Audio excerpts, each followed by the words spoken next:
അല്ലെങ്കിൽ തന്നെ ഇവിടെ ഏട്ടൻ്റെ തന്നെയാണെന്ന് എന്താ ഉറപ്പ്? പഠിക്കുന്ന സമയത്ത് നീരജിക്ക് പല സെറ്റപ്പും ഉണ്ടായിരുന്നെന്ന് എനിക്കറിയാം. പറഞ്ഞ നാവെടുത്ത് വായിലേക്ക് ഇടും മുന്നേ മഹി അവരുടെ ഇരു കാരണത്തും ആഞ്ഞടിച്ചു. തോന്നിവാസം പറയുന്നോടി. മഹി മധുവിന്റെ കവളിൽ കുത്തിപ്പിടിച്ച് ഭിത്തിയോട് ചേർത്തു. അമ്മാവ വിട് പ്ലീസ്. ധ്രുവൻ അമ്മക്ക് രക്ഷക്കെത്തി. മാറി നിൽക്കടാ, നീ എന്നെ തൊട്ടുപോകരുത്. തന്നെ പിടിച്ചു മാറ്റാൻ വന്ന ധ്രുവനെ മഹി കലിയോടെ കുടഞ്ഞെറിഞ്ഞു. ചെയ്തു തന്ന സഹായങ്ങൾക്കും ഉപദ്രവങ്ങൾക്കൊക്കെ നന്ദി. ഇനി എന്റെ മോളുടെ നിഴൽ വെടത് പോലും നീ ഉണ്ടാവരുത്. ഉണ്ടായ മഹി ഭീഷണി സ്വരത്തിൽ പറഞ്ഞു. ധ്രുവൻ മൗനം പാലിച്ചു. പിന്നെ നീ ഇപ്പൊ ഇറങ്ങിക്കൊണ്ട് എന്റെ വീട്ടിൽ നിന്ന്. പെട്ടെന്ന് മധുവിന് നേരെ തിരിഞ്ഞ് അവൾക്ക് നേരെ വിരൽ ചൂണ്ടി മഹി പറഞ്ഞു. മധു അതൊട്ടും പ്രതീക്ഷിച്ചിരുന്നില്ല. എനിക്ക് എൻ്റെ എല്ലാം ഇവളാണെന്ന് പലവട്ടം ഞാൻ പറഞ്ഞതാ. പെങ്ങളായിട്ടല്ല, എൻ്റെ മോളെ പോലെയാ ഞാൻ നിന്നെ കണ്ടത്. അതുകൊണ്ടാണ് നീ കാണിച്ചു കൂട്ടുന്നൊക്കെ ഞാൻ വിട്ട് കളയുന്നത്. ക്ഷമിച്ച് ക്ഷമിച്ച് നീ എൻ്റെ മോളുടെ ദേഹത്ത് കൈവെക്കുന്ന അവസ്ഥ വരെ ആയി. ഇതും കണ്ടില്ലെന്ന് വെച്ചാ നിന്റെ ആഗ്രഹങ്ങളൊക്കെ നടക്കാൻ എൻ്റെ മോളെ നീ കൊല്ലാനും മടിക്കില്ല. അതുകൂടി സംഭവിച്ചാ ഭ്രാന്തനായി പോകും ഞാൻ. അതുകൊണ്ട് എടുക്കാനുള്ളതൊക്കെ എടുത്ത് ഇപ്പൊ തന്നെ ഇറങ്ങിക്കോ. മഹി അവസാന തീരുമാനം പോലെ പറഞ്ഞു. ഇല്ല, ഞാനെന്തിനാ ഇവിടുന്ന് ഇറങ്ങിപ്പോണം? ഇത് എൻ്റെ അച്ഛൻ്റെ വീടല്ലേ, എനിക്കും ഈ വീട്ടിൽ അവകാശമുണ്ട്. മധു വാദിച്ചു. നീ എന്തൊക്കെ പറഞ്ഞാലും ഇല്ലാത്ത അവകാശം ഉണ്ടാവാൻ പോകുന്നില്ല. ഇനി ഏത് കോടതി പോയാലും ഈ വീടും കൂടി ഞാൻ നിനക്ക് തരുമെന്ന് കരുതണ്ട. നീ ഈ വീടൊഴുകി ബാക്കിയെല്ലാം നിനക്ക് തന്നപ്പോ ഞാൻ അവകാശം പറഞ്ഞ് വന്നിട്ടില്ല. ഇതെന്റെ മോൾക്കുള്ളതാ മധു, അതിൽ നീ കണ്ണു വെക്കണ്ട. എല്ലാം എടുത്തിട്ട് ഇപ്പൊ ഇറങ്ങണം ഇവിടുന്ന്. മഹിയുടെ സ്വരം ഉയർന്നു. മധുവും വരലക്ഷ്മിയും പതറി. മീരയെ ഇറക്കി വിടാൻ വന്നവർക്ക് ഇറങ്ങിപ്പോകേണ്ട അതിദയനീയമായ അവസ്ഥ. ഞാൻ ഇവിടുന്ന് എങ്ങും പോവില്ല. മധു വാശി പിടിച്ചു. നീയായിട്ട് പോയാൽ നിനക്ക് കൊള്ളാം, ഇല്ലെങ്കിൽ കഴുത്തിന് പിടിച്ച് വെളിയിൽ തള്ളാൻ എനിക്കറിയാം. നിനക്കും നിന്റെ ഭർത്താവിനും തന്നെയാ അതിന്റെ മാനക്കേട്. മാഹി പറഞ്ഞു. മധു ഇറങ്ങ്, നമുക്ക് പോവാം. വിശ്വന്റെ ഉറച്ച ശബ്ദം. വിശ്വേട്ടാ. അവിശ്വസനീയയോടെ മധു വിളിച്ചു. പറഞ്ഞത് കേട്ടില്ലേ? ഇറങ്ങി വരാൻ. നിന്റെ ഏട്ടൻ പറഞ്ഞതൊക്കെ കേട്ടില്ലേ? ഇനിയും ഞാനിവിടെ നിന്നാ ഞാനൊരാണല്ല. അതുകൊണ്ട് വാ, പോവാം. ധ്രുവ, പോയി നിന്റേതായ സാധനങ്ങൾ മാത്രം എടുത്തിട്ട് വാ. ദിയേയും വിളിക്ക്, നമുക്ക് പോവാം. വിശ്വനെല്ലാം തീരുമാനിച്ചുറപ്പിച്ചു. വിശ്വേട്ടാ, ഇത് എന്റെയും കൂടി വീടല്ലേ? മധു ദേഷ്യപ്പെട്ടു. വിശ്വനവിടെ കാരണത്തൊന്ന് കൊടുത്തു.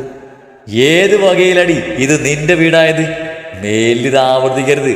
പിന്നൊരു കാര്യം, സ്നേഹം കൊണ്ട് ക്ഷമിച്ചു തരുന്നെന്ന് കരുതി എപ്പോഴും നീ എന്റെ ഭർത്താവാൻ വരണ്ട, മനസ്സിലായോ? എന്നെയും മക്കളെയും വേണമെന്നുണ്ടെങ്കിൽ എടുക്കാണത് കെടുത്ത് ഇറങ്ങ്. വിശ്വൻ പറഞ്ഞു. മഹിയോ മീനാക്ഷിയമ്മയോ ഒന്നും മിണ്ടിയില്ല. അതേസമയം വീട്ടിലെ കോളിംഗ് ബെല്ല് ശബ്ദിച്ചു. മതി ഉത്സാഹത്തോടെ പുറത്തേക്ക് നടന്നു.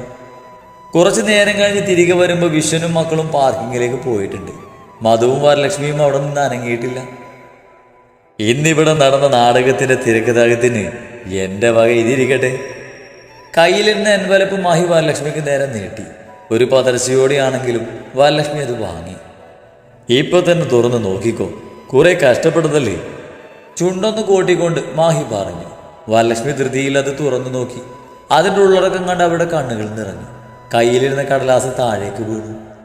നിറഞ്ഞു ചുവന്ന കണ്ണുകളോടെ ദയനീയമായൊരു നോട്ടം മാഹിക്ക് നേരെ അവർ തൊടുത്തു വിട്ടു. ഇനി എനിക്ക് എൻ്റെ വഴി, ഇതിലൊന്ന് ഒപ്പിട്ട് തന്നാ രണ്ടുപേരും ഫ്രീ ആവും. മാഹി പറഞ്ഞുകൊണ്ട് ആ മ്യൂച്വൽ ഡിവോഴ്സ് പേപ്പർ താഴെയെന്ന് എടുത്ത് അവർക്ക് കൊടുത്തു. ശേഷം അവരെ നോക്കി ഭംഗിയിലൊന്ന് ചിരിച്ചു. വരലക്ഷ്മിക്ക് ജീവിതത്തിൽ ആദ്യമായി മഹിയിൽ നിന്ന് കിട്ടുന്ന പുഞ്ചിരി. എന്നാൽ അത് ആസ്വദിക്കാൻ കഴിയുന്നുണ്ടോ? ഇല്ല. വിവാഹം കഴിഞ്ഞിട്ട് ആദ്യമായാണ് ഇത്രയും സന്തോഷത്തോടെ മഹി അവരോട് സംസാരിക്കുന്നത്. അത് വരലക്ഷ്മിയുടെ നെഞ്ചിൽ കത്തി കുത്തി ഇറക്കിക്കൊണ്ടായിരുന്നു. വരലക്ഷ്മിക്ക് കൊടുക്കാവുന്ന ഏറ്റവും വലിയ ശിക്ഷ ഇതാണെന്ന് മഹിക്ക് നന്നായിട്ട് അറിയാം. അയാൾ വരലക്ഷ്മിയുടെ കണ്ണുകളിലെ വേദന കണ്ട് ആസ്വദിച്ചു. ഇന്നലെ അവരുടെ നാവിൽ നിന്ന് മീരയെക്കുറിച്ച് വന്ന വാക്കുകളുണ്ടാക്കിയ വേദനയിൽ മഞ്ഞു വീണൊരു സുഖം അയാൾ അറിഞ്ഞു. പ്രതികരിക്കാൻ കഴിയാഞ്ഞിട്ടല്ല, തല്ലാൻ വേണ്ടി പോലും തൻ്റെ ഒരു സ്പർശം അവർക്ക് കിട്ടാൻ പാടില്ലെന്ന് നിർബന്ധമുള്ളത് കൊണ്ട് മാത്രമല്ല. ഒരു തല്ല് കൊടുത്ത് അവിടെ തീർത്താ അത് കുറഞ്ഞു പോകുമെന്ന് തോന്നി. നീരജയെ കൂടെ കൂട്ടണമെന്ന ചിന്തയൊന്നുമില്ലെങ്കിലും വരലക്ഷ്മിയെ ഇനി തൻ്റെ ജീവിതത്തിൽ തുടരാൻ അനുവദിക്കില്ലെന്ന് അയാൾ ഉറപ്പിച്ചിരുന്നു. ഇനിയെങ്കിലും സ്വസ്ഥമായൊരു ജീവിതം തൻ്റെ മകൾ അർഹിക്കുന്നു. ഒരച്ഛൻ എന്ന നിലയിൽ അതിനുള്ള സാഹചര്യം ഉണ്ടാക്കി കൊടുക്കുക എന്നത് മാഹിയുടെ കടമയാണ്. ബന്ധങ്ങളുടെ ബന്ധനങ്ങളിൽപ്പെട്ട് ഇത്ര നാളും മാഹിക്ക് അതിന് സാധിച്ചില്ല. എന്നാൽ ഇന്ന് മകൾക്ക് വേണ്ടി എല്ലാ ബന്ധനങ്ങളും അയാൾ പൊട്ടിച്ചേരുന്നു. മാഹിയേട്ട, ഞാൻ വരലക്ഷ്മി വിതുമ്പി. മാഹി അവരെ തന്നെ സൂക്ഷിച്ചു നോക്കി.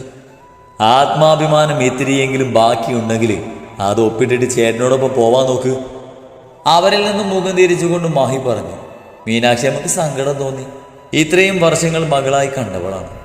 അവളെ മാഹി എന്നേക്കുമായി പറഞ്ഞയക്കുമെന്ന് മീനാക്ഷി അമ്മ കരുതിയതല്ല. അത് ഓർക്കുമ്പോൾ അവർക്കൊരു വിഷമം.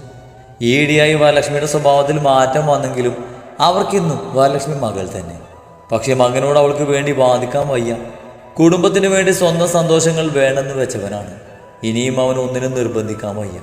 പക്ഷേ വരലക്ഷ്മിയുടെ കണ്ണുനീർ അതവരെ ചുട്ടുപൊള്ളിക്കുന്നു. ഇത്രയും കാലം മധുവിനേക്കാൾ നന്നായി തന്നെ നോക്കിയത് അവളാണ്. ആ നന്ദി മനസ്സിലാവളുണ്ടെങ്കിലും അത് പ്രകടിപ്പിക്കാൻ നിവൃത്തിയില്ല. ബാഗും പാക്ക് ചെയ്തു വന്ന വിഷൻ മാഹി പറഞ്ഞത് കേട്ടിരുന്നു. ലച്ചു, നീ വന്നപ്പോൾ കൂടെ കൊണ്ടുവന്നത് മാത്രം എടുത്തിട്ട് വാ. വിഷൻ പെങ്ങളോട് പറഞ്ഞു. ഇല്ല, ഞാൻ വരില്ല ഏട്ടാ. ഈ വീട്ടിൽ നിന്ന് എനിക്കൊരു മടങ്ങിപ്പോ കൂടെങ്കിൽ അത് ഈ ജീവനില്ലാത്ത എൻ്റെ ശരീരം മാത്രമായിരിക്കും. വരലക്ഷ്മി ഏങ്ങി കരഞ്ഞു. മധുവും ഏതാണ്ട് അതുപോലൊക്കെ തന്നെയാണ് നിൽപ്പ്. രണ്ടുപേർക്കും പോകാൻ താല്പര്യമില്ല. അമ്മേ, ഇവരായിട്ട് ഇറങ്ങിയില്ലെങ്കിൽ എനിക്ക് കഴുത്തിന് പിടിച്ച് വെളിയിൽ തള്ളേണ്ടി വരും. അത് അവർക്ക് തന്നെയാ മാനക്കേട്, മാഹി പറഞ്ഞു. മധു, ലച്ചു, നിങ്ങൾ ഇറങ്ങുന്നുണ്ടോ? വിഷന് ദേഷ്യം വന്നു തുടങ്ങി. ഇത്രയൊക്കെ കേൾപ്പിച്ചത് പോരെ നിനക്കൊക്കെ? ഇനി കഴുത്തിന് പിടിച്ച് പുറത്താക്കുന്നത് കൂടി കണ്ടാലേ തൃപ്തിയാവുള്ളൂ നിങ്ങൾക്ക്? വിഷന്റെ സ്വരം ഉയർന്നു. അപ്പോഴേക്കും മധുവിൻ്റെയും തങ്ങളുടെയും ഡ്രസ്സൊക്കെ പാക്ക് ചെയ്ത് ധ്രുവനും ദിയയും ഇറങ്ങി വന്നു. അവൻ മീരയുടെ മുഖത്തേക്കൊന്ന് നോക്കി. അവൾ അവനെ നോക്കുന്നേയില്ല. അവനെന്തോ സങ്കടം തോന്നി. ഇങ്ങനെയൊക്കെ ആവുമെന്ന് അവൻ സ്വപ്നത്തിൽ പോലും കരുതിയതല്ല. പ്രശ്നങ്ങളിൽ നിന്നും അവൾ കരകയറിയതേ ഉള്ളൂ. അപ്പോൾ താൻ കാരണം അവൾക്ക് വീണ്ടും പ്രശ്നങ്ങൾ. അവനോട് തന്നെ ദേഷ്യം തോന്നിപ്പോയി. ഇറങ്ങിക്കോണം എൻ്റെ കൂടെ, ദേഷ്യത്തിൽ പറഞ്ഞുകൊണ്ട് വിഷൻ വരലക്ഷ്മിയുടെ മുറിയിലേക്ക് നടന്നു. വിവാഹത്തിന് ധരിച്ച ഓർണമെന്റ്സ് മാത്രം എടുത്തുകൊണ്ട് വിഷൻ തിരികെ വന്നു. ലച്ചു, വാ. അയാൾ പെങ്ങളുടെ കയ്യിൽ പിടിച്ചു. ഇല്ല ഇല്ല, അവര് വരില്ലെന്ന് നീട്ടി മൂളിക്കൊണ്ട് വിരുമ്പി. അവന് നിന്നെ വേണ്ട ലച്ചു. ഇവിടെ നിന്ന് അപമാനം ഏറ്റുവാങ്ങാതെ എൻ്റെ കൂടെ വരാൻ നോക്ക്. ഇത് അവൻ്റെ വീടാ. എന്നവൻ ഡിവോഴ്സ് പേപ്പറിൽ ഒപ്പിട്ടോ അതോടെ തീർന്നു നിനക്ക് ഈ വീട്ടിൽ നിൽക്കാനുള്ള അവകാശം. വാ, ഇനിയും ഇവരുടെയൊക്കെ മുന്നിൽ നീ എന്നെ ഒരു കോമാളി ആക്കല്ലേ. വാ മോളെ. വിഷൻ സ്നേഹത്തോടെ വിളിച്ചു. വരലക്ഷ്മി വിതുമ്പിപ്പോയി. ഏട്ടാ, എനിക്ക് പറ്റില്ല, മരിച്ചു പോവും ഞാൻ. ഒരു കൊച്ചു കുഞ്ഞിനെ പോലെ വരലക്ഷ്മി ഏങ്ങിക്കരഞ്ഞു. ഈ പേപ്പർ തന്നെന്ന് കരുതി ഒന്നും അവസാനിക്കുന്നില്ല. ഇതിൽ ഒപ്പിടണോ വേണ്ടയോ എന്നുള്ളത് നിന്റെ ഇഷ്ടം. തൽക്കാലം നീ എന്നോടൊപ്പം വാ. അച്ഛനെയും അമ്മയെയും ഒക്കെ കാണുമ്പോൾ നിനക്ക് കുറച്ച് ആശ്വാസമൊക്കെ തോന്നും. വാ ലച്ചു. അയാൾ സ്നേഹപൂർവ്വം നിർബന്ധിച്ചു. മാഹിയെ വിട്ടുപോകാൻ വരലക്ഷ്മിക്ക് ഒട്ടും മനസ്സില്ല. സ്നേഹിച്ചില്ലെങ്കിലും എന്നും കാണണമായിരുന്നു. ഇവിടെ നിന്ന് പോയാൽ അതില്ലാതാവും. ഇവിടെ നിൽക്കാൻ ആരും മനക്കോട്ട് കെട്ടണ്ട. നിർത്തില്ല ഞാനിവിടെ. ഇതെന്റെ വീടാ. ഇനി ഇവിടെ എനിക്കൊപ്പം എൻ്റെ അമ്മയും മോളും മാത്രം മതി, മാഹി തീർത്ത് പറഞ്ഞു. വരലക്ഷ്മിക്ക് ഒന്ന് പൊട്ടിക്കരയാൻ തോന്നി. വാ ലച്ചു. വിഷൻ വരലക്ഷ്മിയുടെ തോളിൽ ചേർത്ത് പിടിച്ച് മുന്നോട്ട് നടന്നു. വരലക്ഷ്മിയുടെ കാലുകൾ മെല്ലെ ചലിച്ചു. ധ്രുവ. വിഷൻ വിളിച്ചതും ധ്രുവൻ വന്ന് വരലക്ഷ്മിയെ പിടിച്ച് പുറത്തേക്ക് നടന്നു. നീ വരുന്നില്ലേ? വരലക്ഷ്മിയെ ധ്രുവനോടൊപ്പം വിട്ട് വിഷൻ മധുവിന് നേർക്ക് തിരിഞ്ഞു. ഞാൻ എങ്ങോട്ടുമില്ല, അവര് വാശിയോടെ പറഞ്ഞു. വിഷന്റെ വീട്ടിൽ നിൽക്കുന്നത് മധുവിന് തീരെ ഇഷ്ടമില്ലാത്ത കാര്യമാണ്. ചെയ് ഇറങ്ങടി. ഒട്ടും പ്രതീക്ഷിക്കാതെ മധുവിന്റെ കാരണത്ത് ഒരു അടി കൂടി പൊട്ടി. മധുന്ന് ആടിപ്പോയി. ഇറങ്ങാൻ. വിഷന്റെ സ്വരം ഉയർന്നു. അയാളുടെ കണ്ണുകൾ ചുവന്നു. മുഖം വലിഞ്ഞു മുറുകി. ശരീരം പേറിച്ചു. മധു വിഷന്റെ ആ ഭാവത്തിൽ ഭയന്നു പോയി. അടുത്ത നിമിഷം മധു വീടിന് പുറത്തെത്തിയിരുന്നു. അതോടെ നീട്ടിയൊന്ന് ശ്വാസം വലിച്ചു വിട്ടുകൊണ്ട് വിഷൻ ആരെയും നോക്കാതെ പുറത്തേക്ക് നടന്നു. വിഷൻ ചെല്ലുമ്പോൾ വരലക്ഷ്മി നിലത്ത് മുട്ടുകുത്തിയിരുന്ന് കരയുകയാണ്. വിഷൻ ചെന്ന് അവരെ ബലമായി പിടിച്ച് എണീപ്പിച്ച് കാറിൽ കയറി. അവരുടെ കാർ ആ മുറ്റം വിട്ട് പോയപ്പോൾ മധുവിൻ്റെ കണ്ണുകളും നിറഞ്ഞു തുടങ്ങിയിരുന്നു. അവർ പോയപ്പോഴാണ് മാഹിയുടെ ശ്വാസം നേരെ വീണത്. പക്ഷെ മീനാക്ഷിയമ്മക്ക് മാത്രം ഒരു വിഷമം. എത്രയൊക്കെ ആയാലും മോളും മരുമകളും പേരക്കുട്ടികളും അല്ലേ, സങ്കടമില്ലാതിരിക്കൂ. മീരെ, വീട്ടിൽ ചടഞ്ഞുകൂടി ഇരുന്നതൊക്കെ മതി. നാളെ മുതൽ ഓഫീസിൽ പോക്കോണം, അയാൾ മകളെ ഓർമ്മിപ്പിച്ചു. എന്തൊക്കെയോ ചിന്തകളിലായിരുന്നവൾ ഞെട്ടി മഹിയെ നോക്കി. മഹി പറഞ്ഞത് അവൾക്ക് കേട്ടിരുന്നില്ല. അത് മഹിക്ക് മനസ്സിലായി.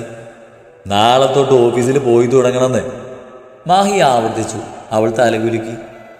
നിങ്ങൾ കഴിച്ചില്ലല്ലോ, വാ, എനിക്കും വിശക്കുന്നുണ്ട്. മാഹി അത് പറഞ്ഞ് അകത്തേക്ക് നടന്നു. തലക്കസഹ്യമായ വേദന അനുഭവപ്പെട്ടപ്പോഴാണ് നീരജ കണ്ണു തുറക്കുന്നത്. കണ്ണു തുറക്കുമ്പോൾ അവർ നിലത്ത് കിടക്കുവാണ്. തലയൊന്ന് അമർത്തി പിടിച്ച് അവർ മെല്ലെ എണീറ്റ് അവിടെ ഇരുന്നു. ചുറ്റുമൊന്ന് നോക്കിയപ്പോഴാണ് തലേ ദിവസം നരേന്ദ്രൻ വന്നതും തലക്കടി കിട്ടിയതും ഓർമ്മ വന്നത്. തലയൊന്ന് തൊട്ടു നോക്കിയപ്പോൾ ചെറിയൊരു മുറിവുണ്ട്. നീരജ പെട്ടെന്ന് ചാടിപ്പഴഞ്ഞ് എഴുന്നേറ്റു. അലമാര തുറന്ന് നോക്കിയപ്പോൾ പ്രോപ്പർട്ടിയുടെ പേപ്പേഴ്സും ക്യാഷും ഗോൾഡും ഒക്കെ കൊണ്ടുപോയിട്ടുണ്ട്. നീരജ നീട്ടിയൊന്ന് വിശ്വസിച്ചു. പോലീസിൽ അറിയിക്കണോ വേണ്ടിയോ എന്ന് അവർ ഒരു നിമിഷം ആലോചിച്ചു. മനസ്സിലിപ്പോഴും അയാളോടുള്ള ഇഷ്ടം ബാക്കിയുള്ളത് കൊണ്ടാകാം ആ ശ്രമം അവർ ഉപേക്ഷിച്ചു. മഹി പുറത്തേക്ക് പോകാൻ ഒരുങ്ങുമ്പോഴാണ് മഹിക്കൊരു കോള് വരുന്നത്. ഹലോ. മഹി കോൾ അറ്റൻഡ് ചെയ്തു. ഹലോ, മഹാദേവൻ സാറല്ലേ? അതെ, നിങ്ങളാരാ? മഹി വാച്ച് കരുതുന്നതിൽ തിരക്കി. സാർ, ഞാൻ അഡ്വക്കേറ്റ് മോഹനകൃഷ്ണൻ, നരേന്ദ്രൻ്റെ അഡ്വക്കേറ്റാണ്. അയാൾ സ്വയം പരിചയപ്പെടുത്തി. പറയൂ. മഹിയുടെ ശബ്ദത്തിൽ ഗൗരവം കലർന്നു. കോംപ്രമൈസിന് വേണ്ടി സാർ ആവശ്യപ്പെട്ട ക്യാഷ് റെഡി ആയിട്ടുണ്ട്.